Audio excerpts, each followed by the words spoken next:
Puging, puging, puging. Pugi. Oh. Laki ni ilabay. Bay na. Umarte mo. Kuha na ko ni. Hunong. Ayaw kumpiyansa ni ingo, dangog kay ni. Napaisa dito oh. Oh. Oh. Talaga kay karga. Marap mo pa ka. Kasi nagikot. Kinsa ni kabayo? Jel.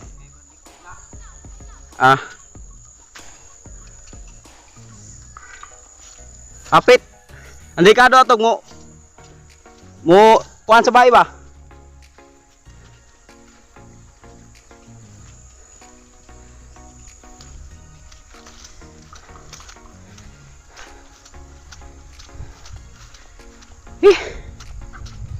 Right.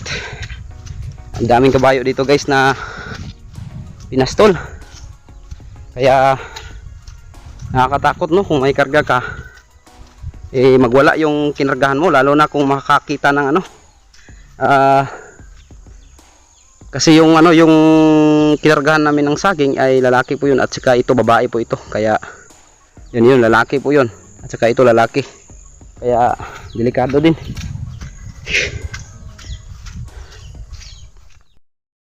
Alright. Magandang hapon po sa inyong lahat mga guys. Kamusta po kayo? Welcome back po sa aking YouTube channel, Sarangan Vlogger. Walang intro, walang outro, puro diretso. Alright mga guys, so ayun, maalala nyo mga guys, mayroon po akong isang saging or isang punong saging dito sa tabi ng kubo namin dito sa baba. At ngayon ay naibinta na guys, pinutol na. Ayan no, hindi lang natin na-vlog yung pagputol dito banda no. Ayan po, yung tundan na saging. So, bali, ilag ito tanan ganyan kabulig. Okay, no. Pero, ako binilang ko, nakalimutan ko lang. Parang ano guys, tundan, yung bulig, 6 na bulig, no? Na pirasong, yung bulig na tundan, no? 6 po na bulig. At, mayroon po tayong 3 bulig na lakatan, no? Doon po, kanina, doon po natin pinutol yung 3 bulig na lakatan doon sa kabilang natin sakahan. Alright, so siyempre kanina yung kinargahan namin na kabayo muntik nang magwala dahil yun nga may nakatali dito ng mga kabayo sa tabing daanan. Actually guys, pinagbabawal ko naman na magtali sila dito o magpastol sila ng kabayo dito sa tabing daanan dahil yun nga pwede makadisgrasya sa example kung may mga taong dadaan or mga bata. Pero hindi pa rin kasi meron talaga yung mga ibang na medyo pasaway no. May mga kahit may ordinance tayo or barangay ordinance, hindi na sinusunod yung mga protocol o yung sinasabi kong sa Bisaya pabalaod no. Yung iba lang, hindi naman lahat. Alright, so nagwala kanina yung kinargahan natin ng kabayo, yung kinargahan natin kanina ng saging na ibinta doon para dalhin doon sa taas no, kung saan pwedeng makuha ng motor or habal-habal. Alright, so hindi tayo sumama doon kasi ang sumama lang doon ay yung mama ko no, para kasi dito may gagawin pa ko guys. Alright, so hi ka muna sa ating vlogang. Hi sa inyong lahat. Ayan si Bibi Angel. Nakakatapos lang nagdidi. Hi Bibi Angel. Hi. Alright. Ayan. So ayan si Mrs. si Rachel. Alright. So yun mga guys, mamaya mayroon naman tayong pangbigas, yan. So galing sa binta ng saging. Alright, so gumawa pala ako guys ng